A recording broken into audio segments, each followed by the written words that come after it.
And good evening, everyone, to another OSR Tabletop with myself, DM Bloodworth or GM Bloodworth.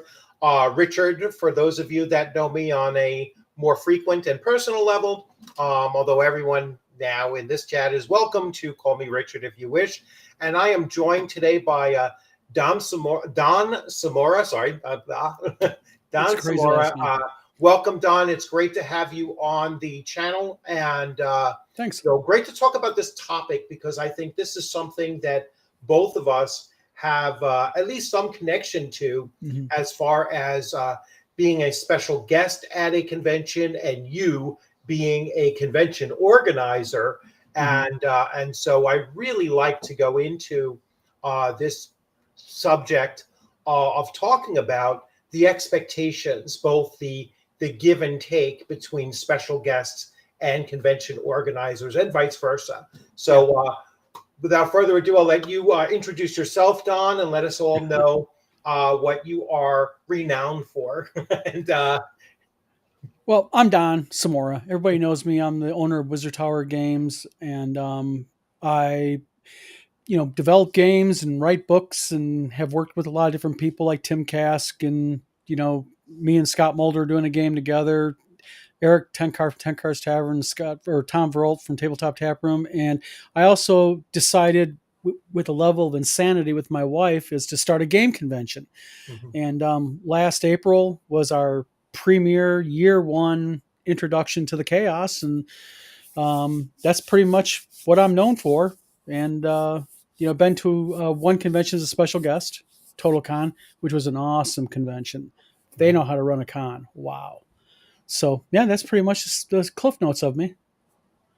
Okay, and you're also in the works of publishing Gangbusters BX along with Mark Hunt. Yeah, Mark Hunt has chosen our company to publish Gangbusters BX. Me and kind of give a breakdown. Me and Tim Kask just the other day have talked. We're actually going to be publishing another OSR module that he originally created. So me and Tim Kask is going for round 2, but this time it's going to be a simple game module.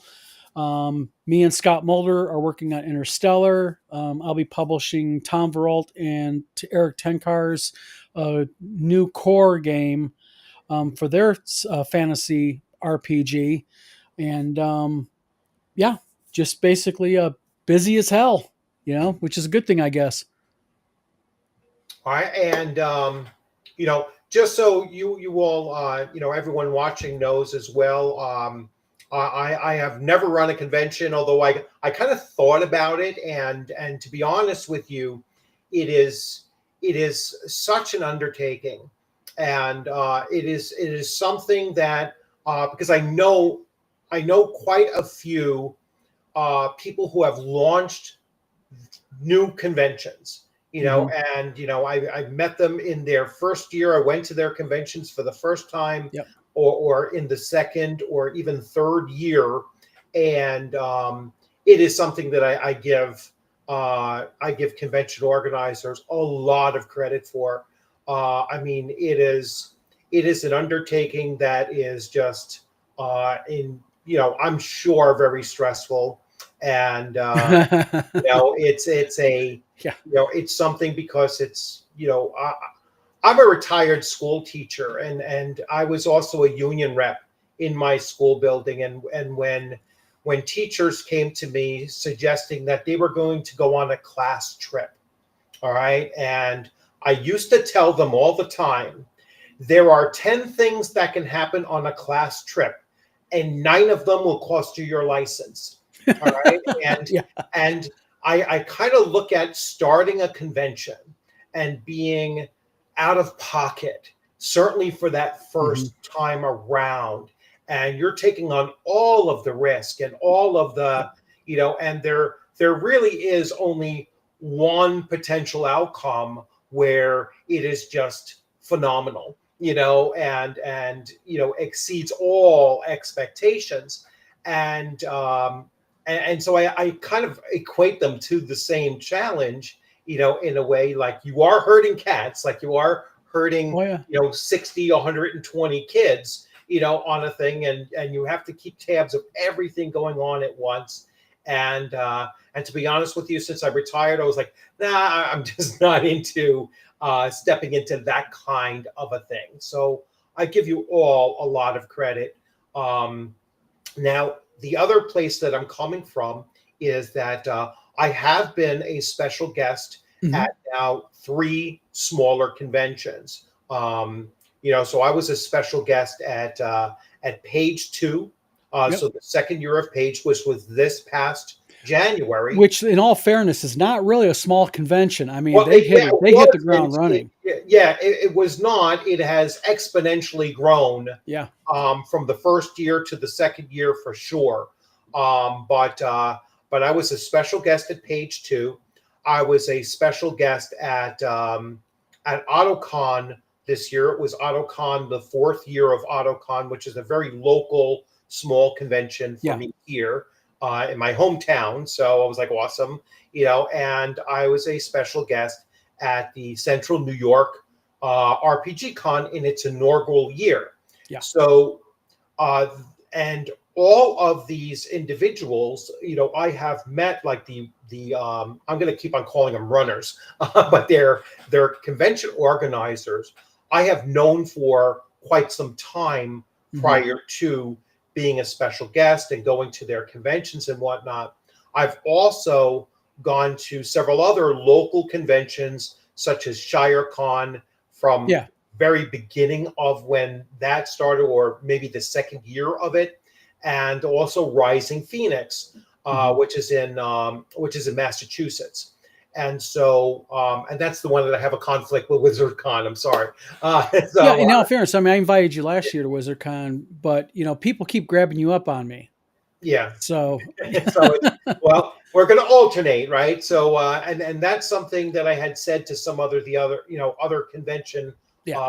organizers, is that I'm pretty good with about 5 conventions every year, Hmm. and two of them sleepaway, but I have to alternate those sleepaways. So that's kind of where I'm at. And Hmm. but anyway, so we are going to talk about the expectations in both directions for Yeah. special guests. And so I'll let you launch off with this. And so let me ask you, what are your expectations as a convention organizer for special guests? Sure. Well, let me just start off by addressing something you said earlier. Is I have I've been gaming since 1977. Mhm. And I have been to a whole bunch of different cons, conventions. Some are still going, some have long been, stopped. And, it's easy to sit on the outside and go, I can do that. That's gonna, that's kind of what I did to my wife. Let's go do a convention together. But you're right. When you get into the meat and potatoes of it and you get into the guts of it, it's a hell of a lot of work and it's an undertaking. And you're right. All the risk is with you. Mhm. Um, and I think you have to have a mix of fanaticism for the hobby and a little bit of insanity, especially for a husband and wife team like me and my wife did. My wife's a school Right. teacher, by the way. She teaches Right. developmental kindergarten. So, you're right. It's a hell of a lot of work. And expectations are a big part of it because, um, you know, when a convention asks you to come to their con as a special guest, it's different than you just buying a ticket. Because if GM Bloodworth buys a ticket to WizardCon as an example, you game if you want. You don't want to game, you can sit there all weekend, do whatever you want. But for us as a convention, we expect our special guests to engage other guests. We expect them to put other games. Like as an example, Joe Block, the Greyhawk Grognard. He puts it best. he has said before, like on my channel when he interviewed me and Richard from Central New York, that when he goes to a convention as a special guest, he knows that he has an obligation to engage the convention goers. And that's kind of our thing is we want you to engage people, but it's transactional Mm-hmm. because also along with us expecting of you to, like if you came as an example, I would say, well, hey Richard, I want you to do is I want you to either do like a vlogcast live from the convention, maybe do a couple mini like quick streams from the convention, interview a few people possibly, or maybe run some games. But what does Richard Bloodworth get in return? And that's the important Right. distinction here between the special guest and just the normal. And I'm not trying to belittle him, but the Right. normal guy or gal who buys a ticket to come for a day or for the weekend in game. It is transactional. So, what do you expect? And so, with us, I now I'll admit, I stood back and I said, okay, who's going to do a convention? What do I want to aspire to? I don't want to be a Gary Con. I don't want to be a Total Con. I don't want 1,000 guests. Right. I want to be, believe it or not, like Bad Mike. I want to be like, North Texas, because that's a capped at about 500. I think he's doing a little bit more than 500 this year. Right. And that's a comfortable amount of people. Like Tim Cass told me, I was talking to Tim about it. Tim's been a real big help to me. And like Tim said, keep the member count low so you have that personal feel, that that good neighborly vibe instead of this arm to arm, elbow to elbow, you know, you know, you know, butt to butt type convention. And Tim Kask was one that really helped guide me because, Tim, let's face it, has been there, done that. If it involves a D20, Tim Kask has done it. And he's been to many, many conventions and also Gary Con since the beginning. And, Tim said, keep it small, Don. Keep it small. So that's the kind of mantra I've done. Yeah, I think of all of the people that I know who have run conventions now, they all have said to me at least that slow growth. And Yes. it's like they want slow, steady growth, and they all have that same roughly that cap. It's like I like the 500 number, and above that it's they're not quite sure. And it's for exactly the same reasons that both you and Tim Kask are saying, is that you kind of lose that feel of it. Well, like this year with WizardCon, we have a venue that'll hold about 550 people. Right. But, I'm hoping we get this big this year, but we're capping ticket sales at 400. Right. 400's it. And the reason why is because we want to come under our max capacity, right? Because last year we were a little less than half that. And it's an undertaking, but I also want though people to understand that when they come to our convention, I want them to be able to walk up to Tim Kask, or I want them to walk up to Tom Wham's going to be there this year and say, oh, can I get this signed by you or picture with you? I want that ability to be able, like last year, Heidi Gygax, Mark Hunt playing gangbusters. People got to interact with the special guests, and that's real important. And I think a lot of the bigger conventions have lost that because the special guests are kind of like off and aloof in some of these conventions. And I'm not pointing any one convention out, but sadly, it's true.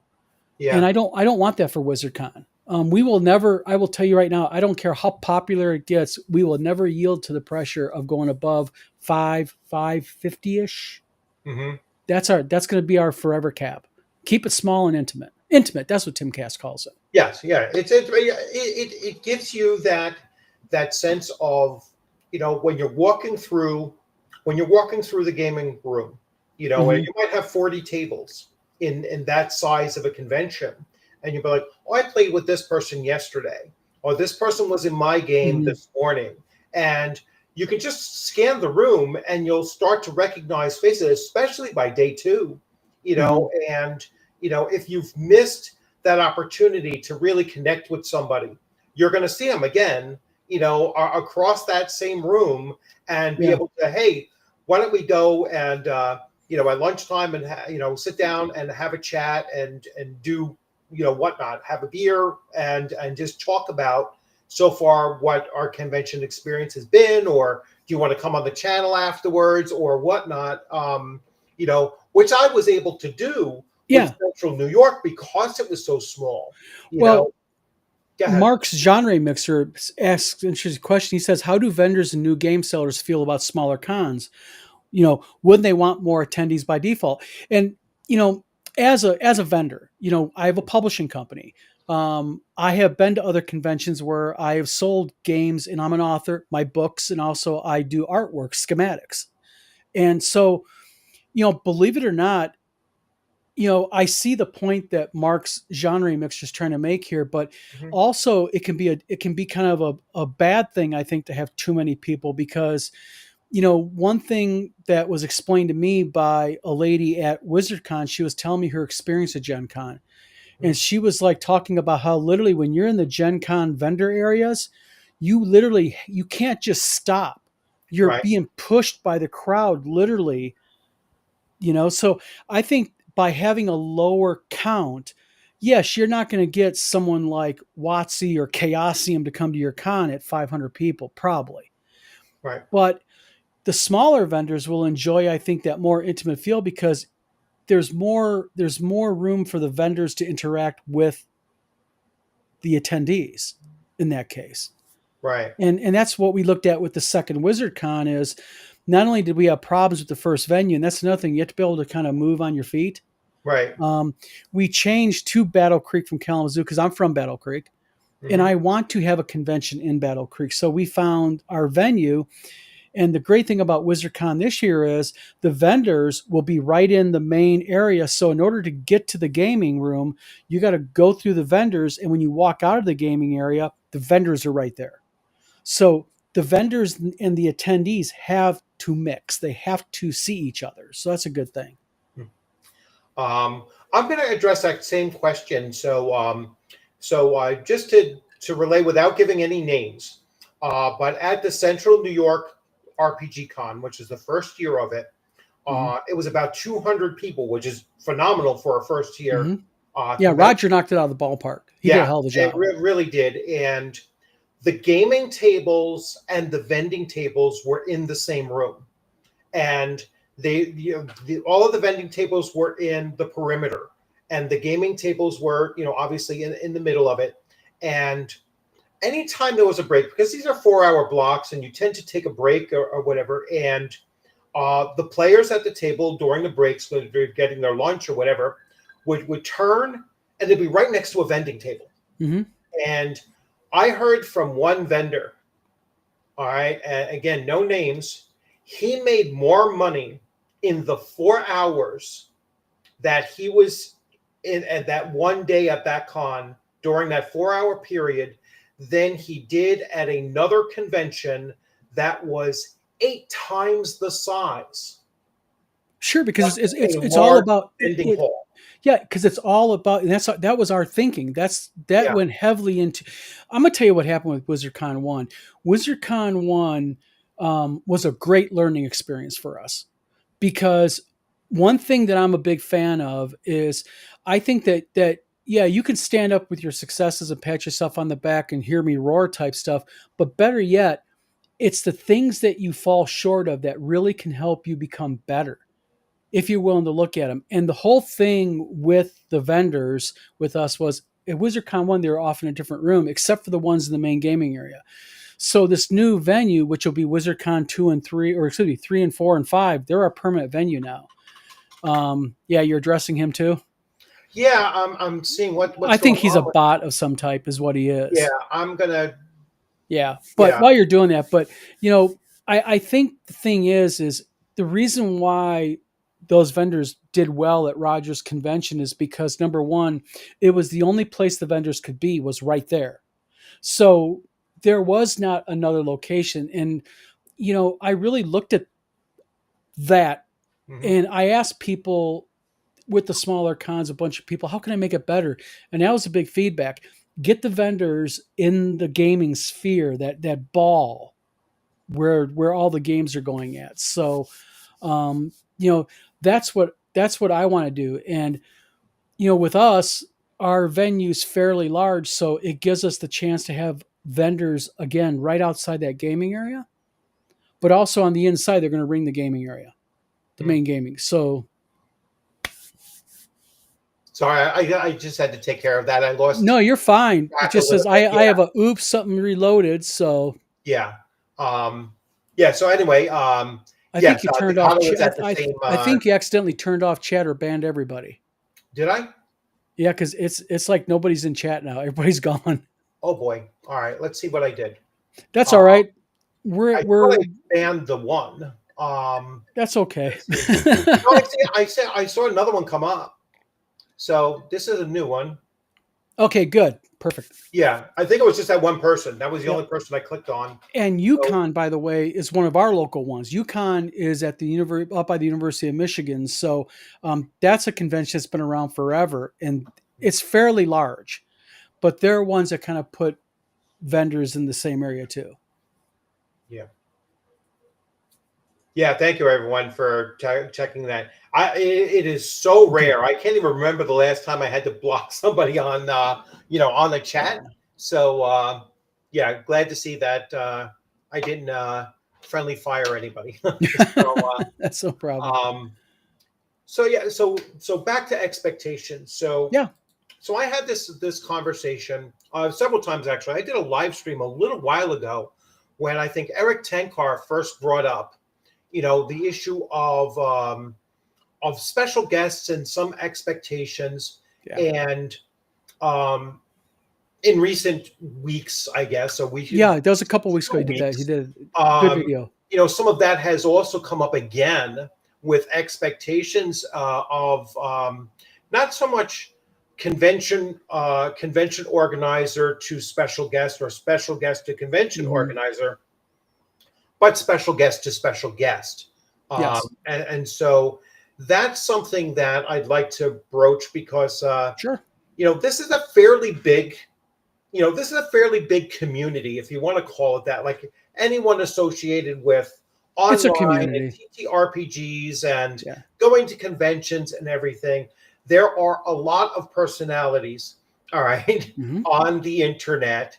And Yep. as we just saw in my chat window here, and not everyone is the same kind of person online as they Sure. are in person, number one. Hmm. But you never know, and so things do happen at conventions that are really pretty disturbing. Sometimes even criminal occurrences have taken place, like at Gen Con and such. Yep. So and now with such a large convention like that, yes, that's going to happen. But Hmm. even at smaller conventions, we can have this. So, as a convention organizer, um, have you had to, before recent events, have you had to think about that kind of a potential interaction? Yes. Right off the bat, we tried to kind of think about, the what ifs. And, what if we get an intoxicated guest? Mhm, We had a very extensive policy, a firearm policy. Michigan's an open carry state, but the problem was the hotel barred firearms. So we mhm, had to look at that, just a whole bunch of little stuff. But, um, you know, my attitude on it is that, the majority of us there are adults. And you know, if I have a special guest as an example, and they don't like another special guest, okay, I just ask them, listen, I understand you guys don't like each other. I'm not expecting you guys to hug, but you know what? Be civil because we're all adults. I understand different personalities. There's people out there I don't like, and there's people that don't like me. Guess what? That's a normal thing in this world. right. And then you interject politics into it, which have been a hot and heavy thing the last few years. Then you interject social politics, and it becomes a sticky mire for convention organizers because, here we are. We want to put on a game convention where everybody's having fun. Right. But we also have to navigate also, you know, you have a right to wear a shirt that says I like X. Hmm. And this person has a right to wear a shirt that says I like X. And if you both are wearing opposite shirts, then guess what? I save it for the parking lot, save it for a bar. It's not a convention type thing for you Right. two to engage in it. Hmm. And that's kind of been our thing with the convention, because I know, you know, sooner or later, you know, there's another thing. You know, you got a place that serves alcohol, and there's some people out there that are great human beings until you interject a couple bottles of Yeah. Coors in them, Yeah. and then the animal comes out. So, Mhm. you know, Scott Mulder was helping me at, is going to be helping with WizardCon too. There he is. And me and him talked at the convention about, while we were there, you know, let's keep an eye out, because you always have to be cognizant. Got to make sure everybody is respecting everybody. I had an issue, and I'm not going to mention any names, but we had an issue of a service dog there. The Mhm. service dog was growling at people. The hotel came up to me and said, Don, he's got to put a leash on the service dog. Right. I had to be the bearer of bad news. Now he did, and it was just a grumbling. But those are the things that you got to relate to when you're dealing with the convention. The little small things, Yeah. and you just hope there ain't big things. But you got to be prepared for the big things. Yeah. Drug abuse things. Yeah, exactly. Yeah. Um, you know, to that, about wearing certain attire and everything. Hmm. That actually came up before I attended Page Two, Hmm. and it came across my channel and everything, and it gets to, you know don't display your real world politics. That's preferable. If you're going to Absolutely. a convention, remember, you're going to a convention. Uh, being being welcoming at your table to everyone who is coming to you, because you don't know who's coming to your table. Yeah. um, why would you possibly wear something that is going to piss off the other 70 million people, just to put it in the context of the election time, right? Well, and I can And answer that very simply for yeah. you. And the reason why people do that is because I think that many times people are not doing that on purpose. They do it because, and I hate to be this flippant about it, but you know, they just like, it's like you're wearing a Castles and Crusades shirt. Hmm. Why? Because you like Castle and Crusades. Right.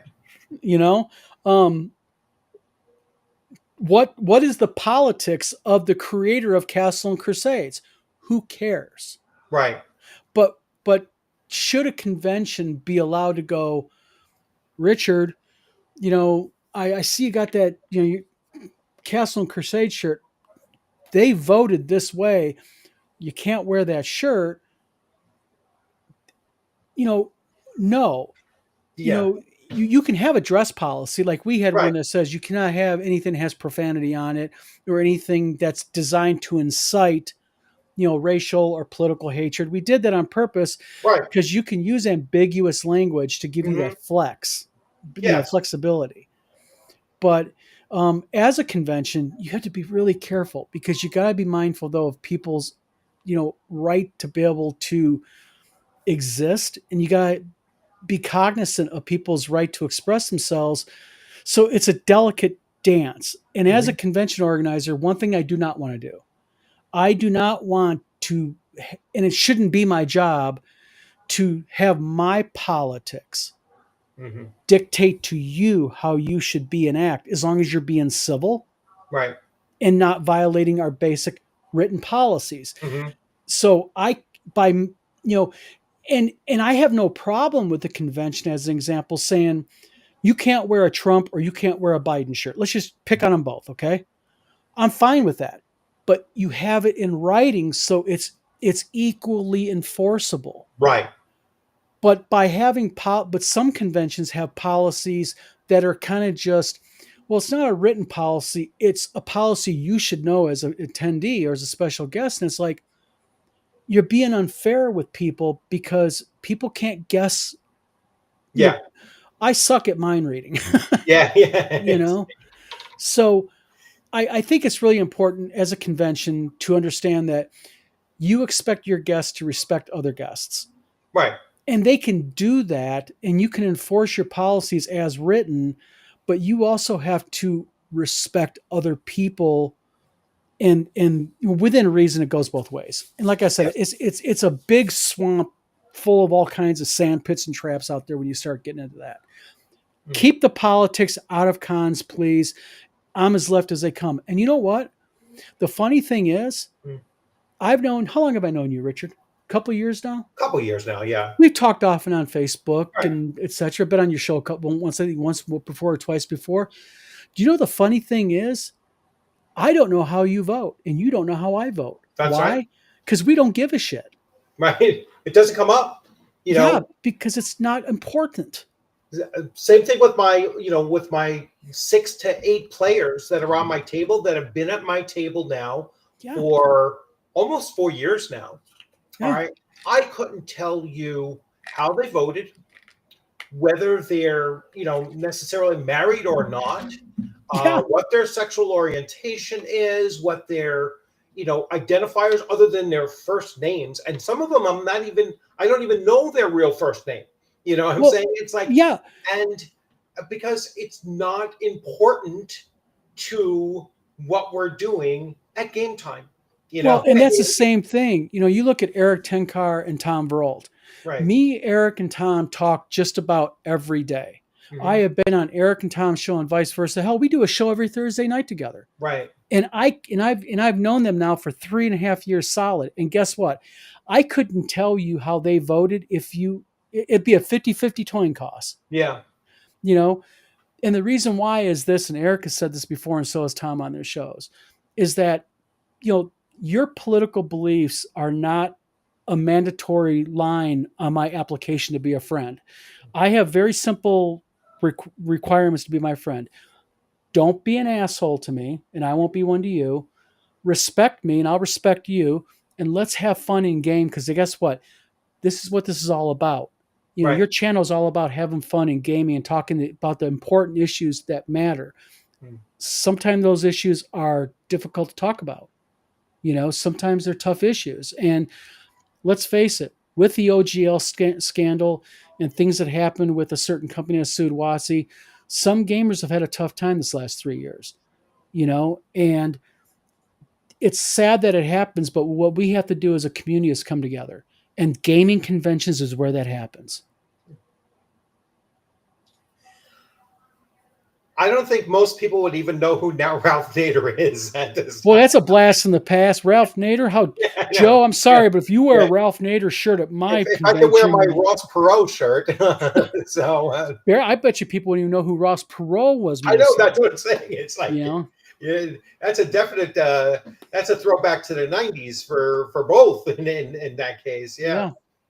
So, it's just it's just an interesting thing, like I said, because, when I was going to page 2 as a special guest, there was at least one other special guest that I kind of knew that, we probably would not mesh well. So I made sure that I really didn't, engage with this person, but then the one time that we did actually come together, I basically said, hey, you know what? Everybody has a, slightly different personality on, online than they do on that. I can understand, I don't think that I'm an asshole, for the most part, but, I can be somewhat stubborn. All right. Or, somewhat abrasive to some. Sure. But I said, so if I had ever said anything that was, that you took personally offensively, I apologize for that. And he was a complete jerk about it. You know what I'm saying? It was like, some people are. Oh, all right, affirmed. And that was it. And I was like, all right, now I know never to even, try to do that kind of a thing. But you say, thank you for verifying what I've always thought. Yeah. And smile and walk away. Yeah. Just give me 1 second. Hold on a sec.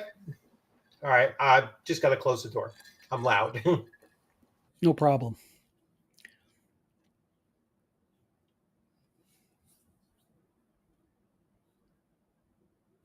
Let's see here. I'm looking at his little collection on his back wall there. I need to get his address so when I break into his house, I know to grab that white box set right there. Right there, that white box set. Sorry, I was talking about burglarizing your home. Well, there's two white box sets there. So, Ah, and I cherish them both. So, but I think you're right. I think what you have to do is when you go to a con, you have to realize that you know we've all had interactions with people online, and we get into arguments. mhm, You know, and those arguments online can be a little abrasive because with some people the keyboard gives them a level of freedom that they normally would not have face to face. But right. the way I always take things is there's been many people online that have been damn abrasive to me, and I've been abrasive back to them equally. Mhm, But you know what? If I see them in person, and even if I remembered their face and their name, you know what? Guess what? Everybody has a bad freaking day once in a while. mhm, I've been a jerk online to people, as other people have. If you run around holding a grudge against everybody who's ever said anything abrasive to you via Facebook, especially, or Twitter, then you're not going to probably be a very happy camper. right. So you just got to kind of, especially as a publisher and as a convention organizer. I mean, you talked earlier about this, and this is something I really want to mention is you said earlier about wanting to make sure your convention is a success because either it is or it isn't. And that's the biggest worry I had. I wasn't worried about losing money. I figured I'd lose money the first convention. Everybody Right. told me I would. We broke even pretty much happily. But Mhm, what I was worried about the most is my attendees. Did they have a good time? right. I really wanted my attendees to walk away from the convention and go, that was a small convention, but I want to come back next year, Right. And that's what makes it worthwhile for me and my wife. Cause, after it was all done and said, we got in the car together. I'm not joking. We kind of just stopped and we're sitting in the car outside the hotel. And I looked at my wife. She looked at me and I said, did we just put on a game convention? And my wife laughed and said, we did. Yeah. And it's just like it hits you, So, happy guests is a big thing, but also I want to make sure my special guests are happy. And we tried to do that with WizardCon. Yeah. Yeah. And it's something that, it's something that I guess it's part of the learning curve, right? Yeah. Especially when you're running a convention for the first time and, you have special guests. And I know this has been spoken about, that there are different levels of special guest. And I think that's, I don't agree with that. I don't yeah, agree with that's that at something all. that's like, whoa, wait a second. Like, I get it. Like, if you're running a convention and there's somebody that's a true superstar, you know, um, you know, uh, then There's yeah, there, minimums there to me, might be Richard. there might be some argument towards it, like, hey, this person is going to sell tickets, right? Because people want to see this particular guest. Well, that's why you Right, normally get special guests is because that name right, recognition brings people right. to your convention. I mean, You know, yeah. so if you're going to do something like that and say, well, I'm going to have this special guest, and this special guest, I'm going to fly this person in, I'm going to give them a hotel. Obviously, their badge is included, and just their mere presence there is my only expectation for them. Then you shouldn't have so many special guests so that you can treat them all roughly the same. But there's, Or but to me, okay.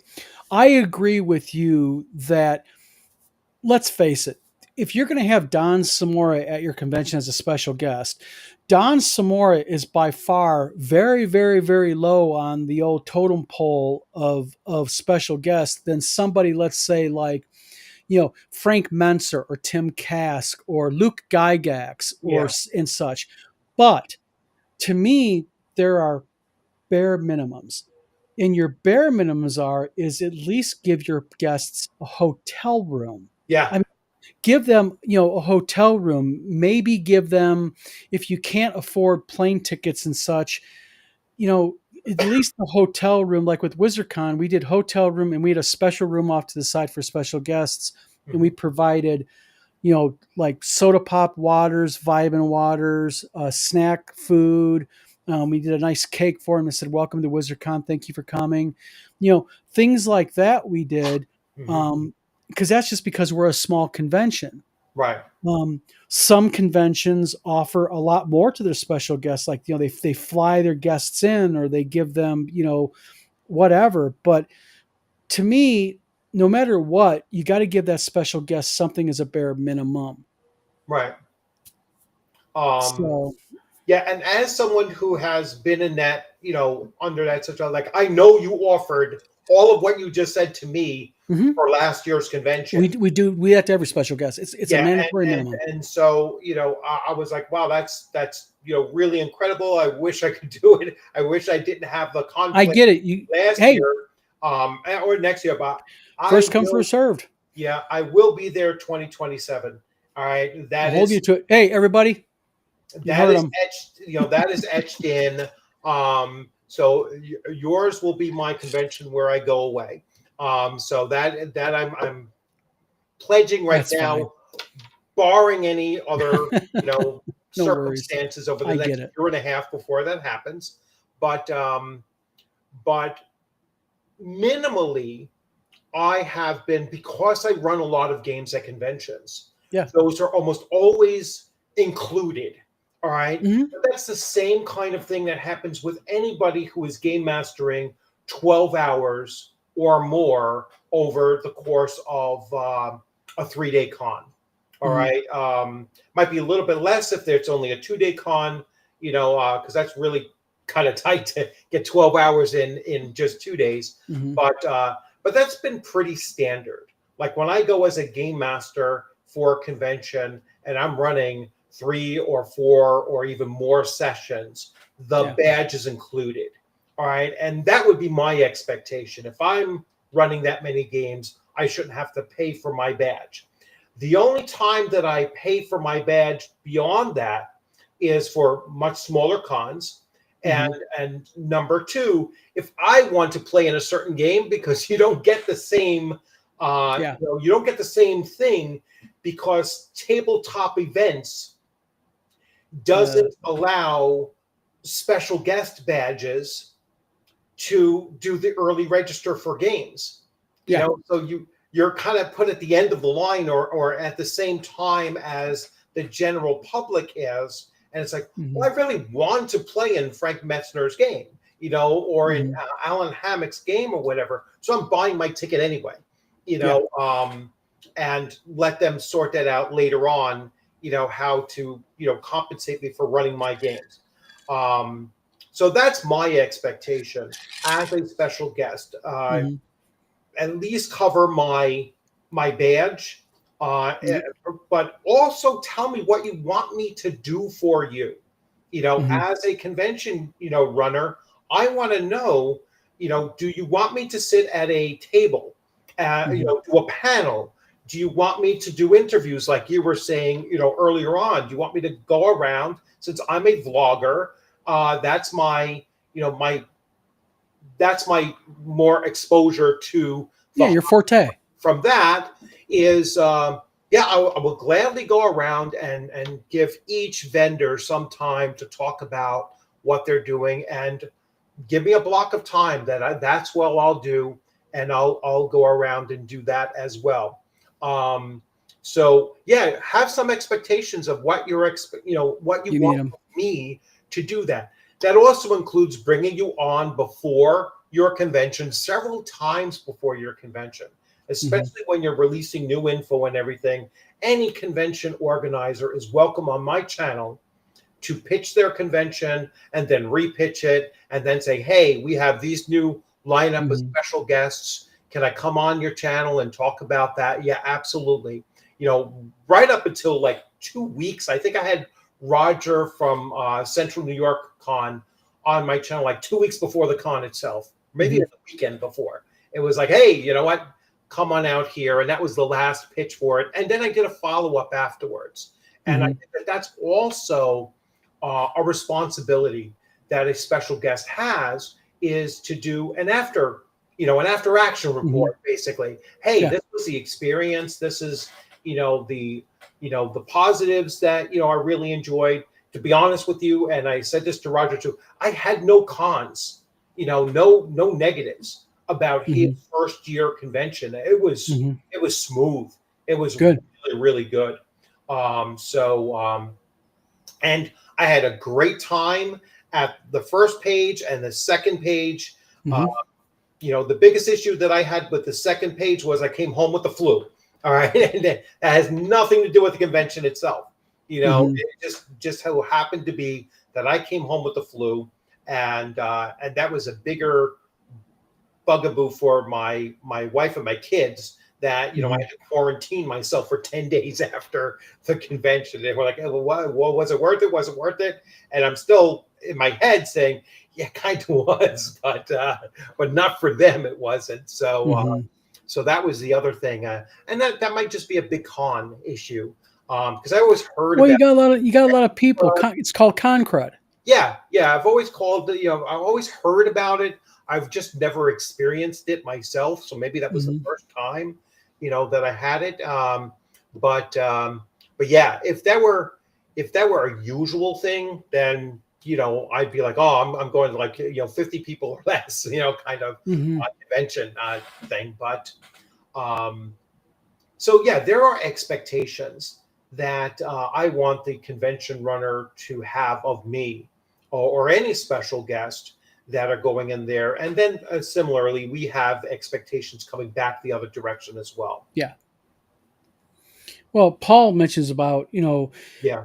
post con feedback, and that's what we did. We sent emails out to everybody who came to the con with a sheet that Mm. just said, an email just said, answer these simple questions. What did you like? What did you not like? Suggestions. And you take all those and you can use that post convention feedback. And I think it's an invaluable tool. I think every convention should do it. And just use that information and soak it in. And just take it and run with it is what I think you should do. All this talk about WizCon is making me excited to go again. Yeah. And Uh, and yeah, that's awesome. That's awesome to hear from other people. I'm sure it's like, wow, people I'm want to. glad to hear people had a good time. And Yeah. he asked when ticket and rooms are available. Rooms are going to be available here in about another week and a half or so. We're going to have that link up on the WizardCon page, and we're having a new website up. And we're actually bypassing tabletop events. We're writing a new website where you can do everything on our website. Oh, that'll And be good. eventually, if things go smooth with that website, then by triggering a couple lines of code, we're going to turn it on where it can become just like tabletop events, and you can put your convention on there. Oh, that'll be great. Yeah. So that's basic. Yeah. And you know what? I'll be going to CNY next year. So me and my wife are heading to Central New York Con in 2026. So we're looking forward to it. Yep, I will be there as well, and I'm sure Eric will be there. And Mhm. I'm fairly certain a lot of those, everyone that went to that con really enjoyed it, at Yeah. least from what I've heard a I lot of got good things from about them. it. So I would expect everyone to return, and Yeah. yeah, I'm really excited about it. So now let's get to the topic of, when you have two special guests, or actually, Mhm. I will bridge it this way. So I had put out a post, all right, Oh, yeah. a response post to a posting that I saw online, and I was on vacation. I don't know what the hell possessed me to to engage in something like that, on the second to last day of my vacation. But I threw out a post there. So if you're not familiar, if you didn't see it, I responded to a Green Ronin post Yeah. that was asking to raise money for a legal fight that they're going to have with the bankruptcy of Distributors. distributors. Yeah. All right. So Diamond Distributors, if you're not aware of they're really more well known for comic books and Yeah. being the distributor for the major comic books. Yeah. And they're the ones that put the comic books into not just the small comic book shops, which are virtually gone anyway, but They go everywhere. They're major. They're big. They're yeah, big but they people. go to the big Yep. sellers as well. So they're the big bookstores, they're the Amazons, they're distributing to everybody. Yeah. All right, and globally too. So they're a global thing, but they have been struggling for years. Yeah. All right, Diamond has always been on the verge of Collapse. Chapter 11 or Yeah. bankruptcy. I believe Chapter 11 is a stage before bankruptcy, but bankruptcy is like we're Yeah. done. They've been on the edge of it for a while now. Yeah, so they've been back and forth between Chapter 11 and bankruptcy for quite some time now. So what's happening is that, and this is my understanding, and you're more of an expert than I am. So I'm just using this is the Webster's Dictionary. Yeah, I get it. Consignment, consigner, consignee relationship, right?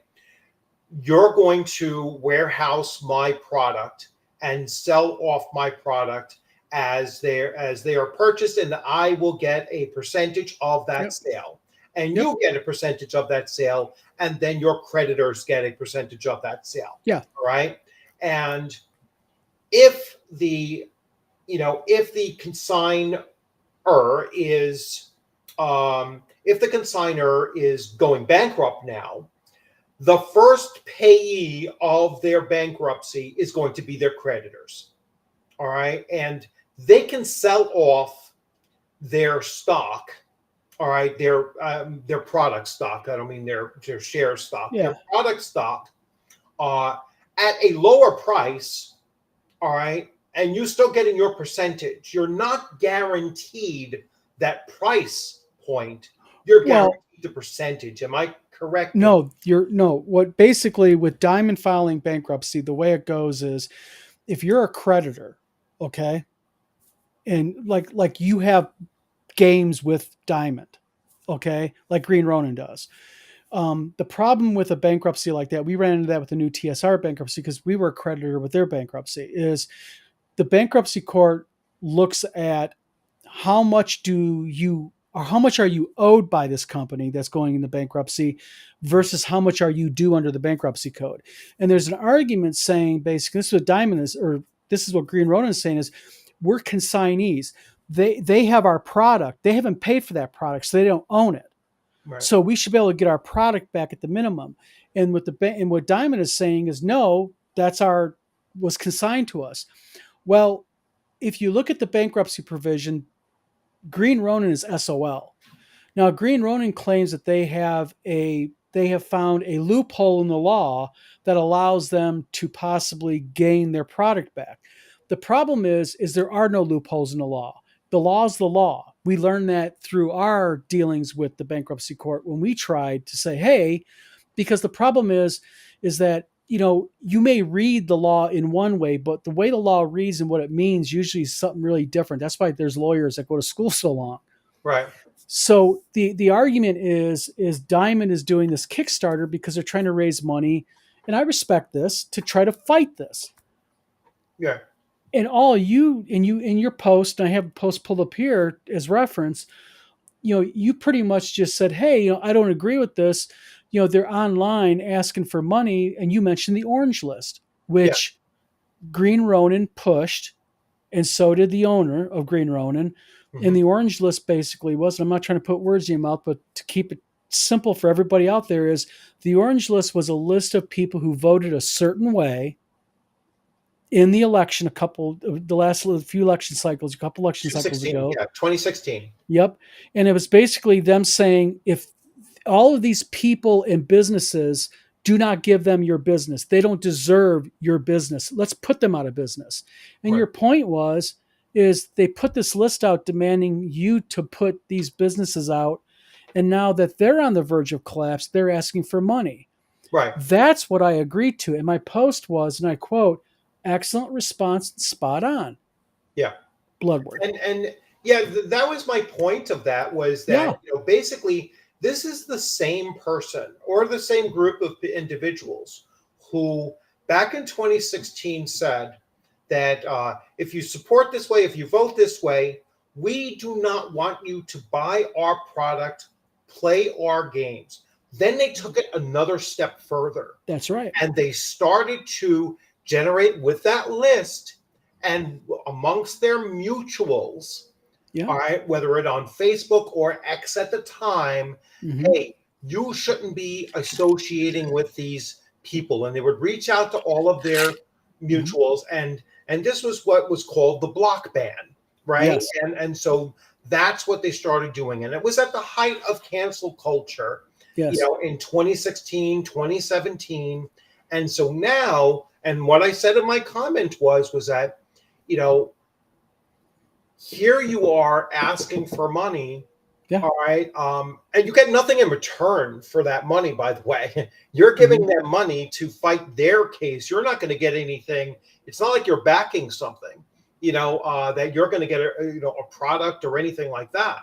You're just giving them money to fight for themselves. And the money that they want Yeah, won't even touch the surface of a court battle in right, bankruptcy right. court. So, So it's not even money they could use for they may get a filing out of it and an yeah. argument. But that's about it. So I said, wouldn't it have been better not to have done that back then? And then some of the responses, because I started getting, some Mm-hmm. people reaching out to me and saying, hey, you know what? I was just approached by one person with 20 other mutuals saying that I shouldn't be friends with you, Mm-hmm. and I was Yeah. like, you see, they're proving my point. They're going Yeah. right back to where they were back then. So you're Yeah. asking for money out of one side of your mouth, and yet you're trying to block people from another side. Yeah. Now, Help me with my business. yeah, Meanwhile, let's get this person out of business. yeah, or just excommunicated or whatever. They Yeah. let's kick them out of the hobby. I always love that one. I'm Yeah. going to kick you out of the hobby. I was like, all right, how are you managing to do that? It's like Yeah. I need 5 or 6 players at my table. As Yeah. long as I have 5 or 6 players at my table, I could play my hobby until the day I die. Yeah.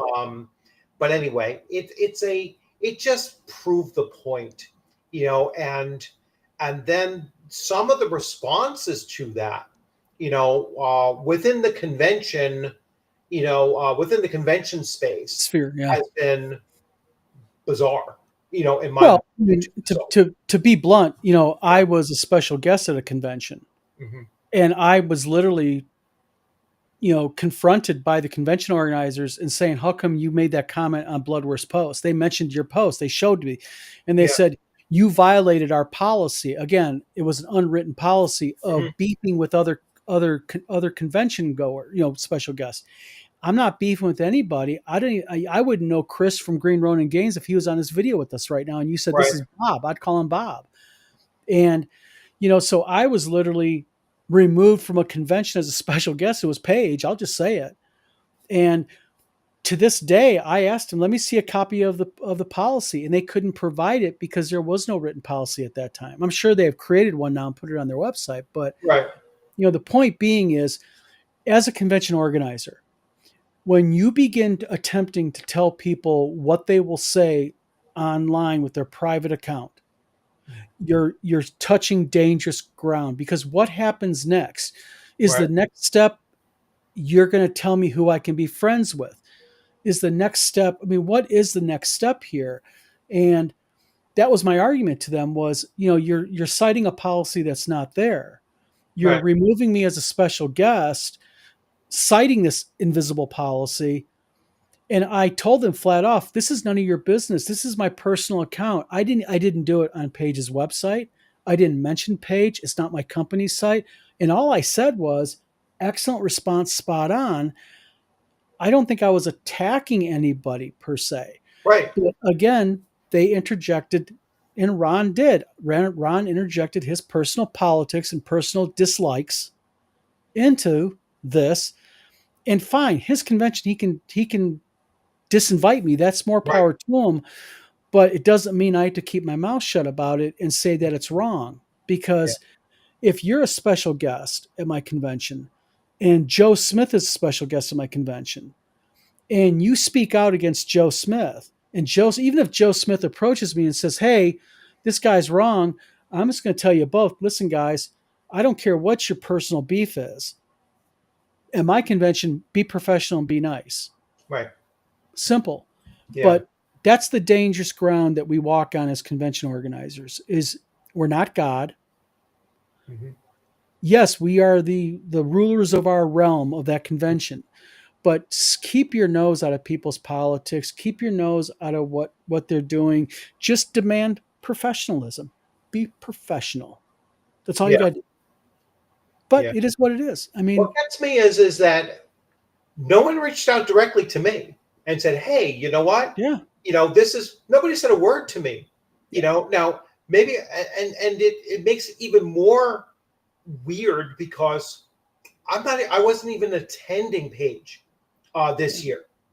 For a variety of reasons, but the number one was that it's just too close to the other convention that I have Yeah. already said I was going to attend. And you shouldn't have to give a reason to begin with. Yeah, and so it was like so I'm not even an attendee to a convention, Yeah. and so why they would hold you accountable for simply agreeing to me when I'm not even an attendee to the convention is even more Well, space removed from. I think I know the reason, and I know that we all have to go here, but I think the real reason is this. I think that there's a level of favoritism being played. Mhm. Let's face it, Green Ronin Games is higher up on the proverbial gaming food chain than Don at Wizard Tower Games is. They buy more booth space, they do more for Page, and I don't know if a comment was made. They claim that 3 people complained about the post. Mhm. I asked who the people were, and I was told they're not going to give me that information. And I just told them, I says, that's like kindergarten, grade school games here. We're all adults Right. here. You know, if someone comes to me and says, I got a problem with Bloodworth, ban him, and I'm going to ban you, you at least have the right to know who made the complaint. Yeah. Yeah. But, they decided that I was removed from the convention. They don't want me there. I'm fine with that. I will have WizardCon. I will take my business to other conventions. I wish him luck. Hmm. I think that Page is a great thing for the East Coast.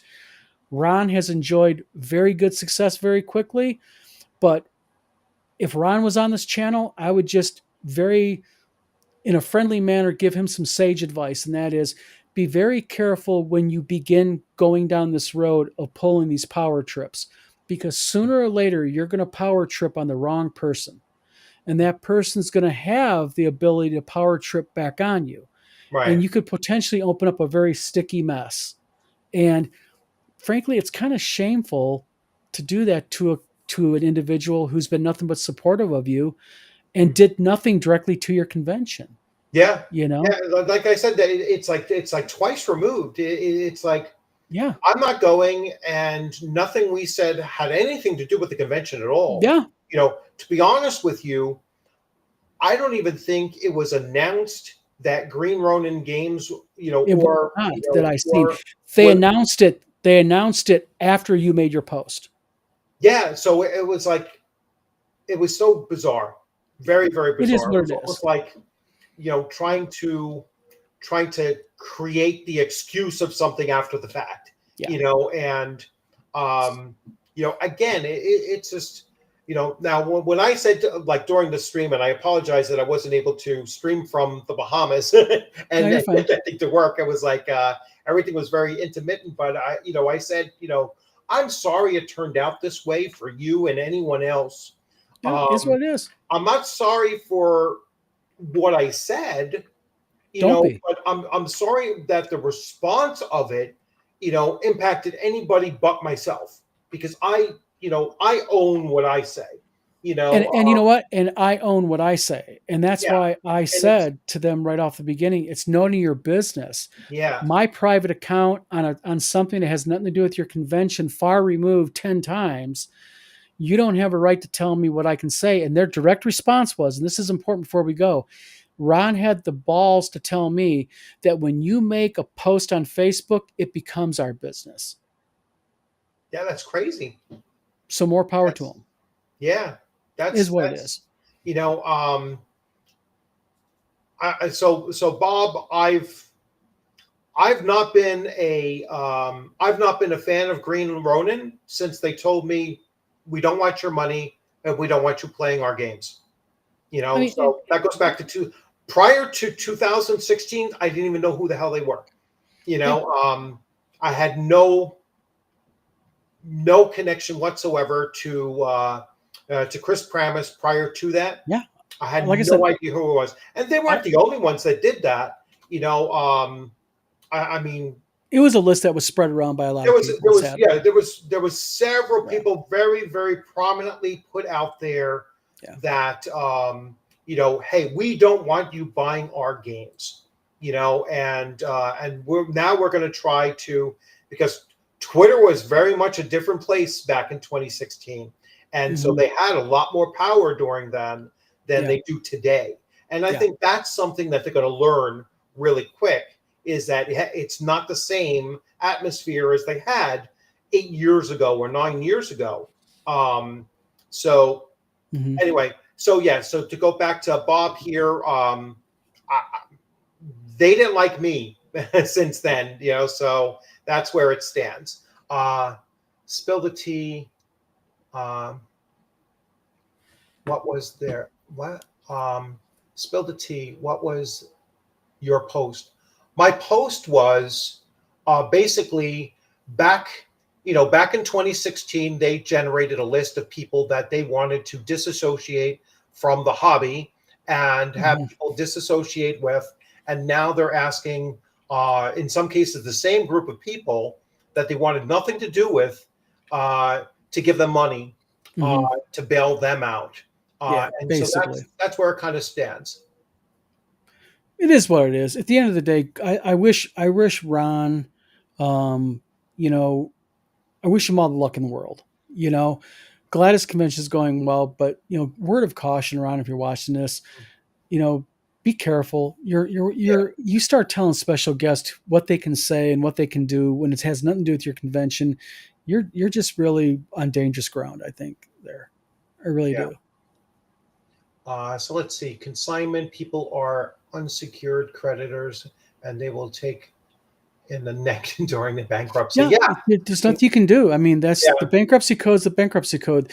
And like when we involved an attorney with the new TSR bankruptcy, she told us flat to our face, if you want one area of law that is rock solid, that's bankruptcy. Other areas, there's a million loopholes, ways you can play the game.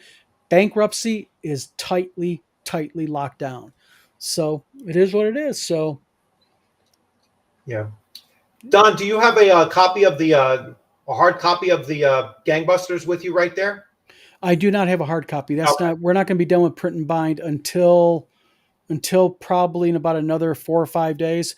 But we're shipping them. They're going to start shipping on the 30th. Is what they're Mhm. going to do. Yeah. Yeah. All right. So anyway, so wow, they are to pick up who gets to eat. That is silly, unless yeah. I mean, it went back to that argument, and we're going to wrap this up really soon. Yeah. I got to That get was going. coming out during that time when they said, oh, we're going to kick you out of the hobby, and Hmm. at the time I was like, exactly how are you going to do that? Yeah. I mean, please. I was like, do you think that I need any new games? Yeah. Anything that has been published within the last Well, 3 to 5 years? I it's mean, like the whole thing with the 5e. Everyone hates 5e. I don't need 5e. I don't need 1e. You know why? I got my brain. I got my imagination. yeah, I can make endless adventures right now if I want. I don't need product. yeah. Like Gary famously supposedly said, the biggest secret is that you don't need any books at all. You Exactly. know, and I don't need anything new. I have more than enough behind me to last me a lifetime, Yep. to last me 2 lifetimes. And I Yep. probably still won't get to running or playing everything that is Yep. behind me. So there's no, like I said, all I need is 4 or 5 people Yep. at my table. Really just one, because I've run games, one on one. But that's all I need. Hmm. And so there is no, we're going to get you out of the hobby kind of Yep. thing. And with all of these smaller cons sprouting up, Yeah. And starting to get their legs underneath them. They they are, they'll fill in the gap. All right. Yeah. Yes, we're going to wrap this one up because I know we're about 10 minutes over now. So I apologize for that, Oh, Don. no problem. It was great having you on. You're Thank you always very welcome much. to come on. I will certainly try to catch you guys at 8 o'clock. Are you running tonight? You're going to be on. No, I got to Oh, actually go pick up my daughter. So, okay. You yeah. have a great one, everyone. Yep. Thanks for joining in, Yeah. and I'll be Thank you seeing for having you me. sometime soon. Thanks, Yeah. everyone. I am going to end the stream. It'll take about 2-3 seconds.